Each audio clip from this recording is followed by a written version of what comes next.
Apoy! Akin ang apoy! Tingin niyo ang aking panalangin, O Diyos.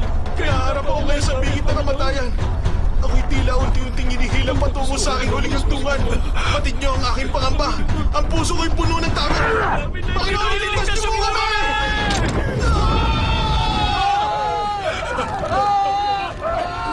Dinigin mo, Diyos. Dinigin niya ang aking pananalaangin. Siya magigiganti sa mga kalaban. Mapapaya sila sa kanilang kapalanduan. Bakit hindi sila nasusunog?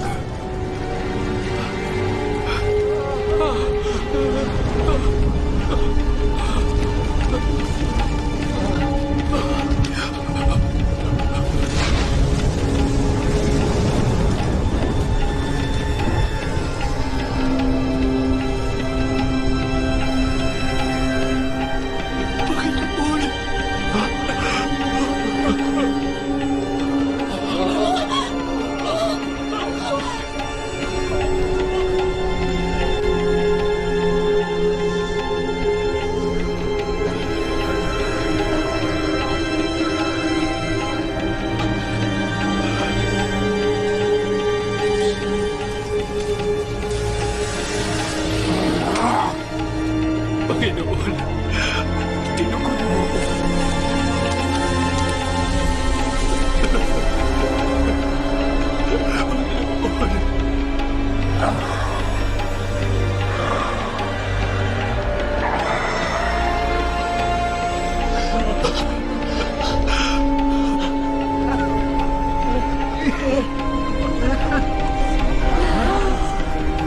Magsitayo kayo mga taga-Hudeya. Kasama natin ang Diyos! Kasama natin siya! Kasama natin ang Diyos.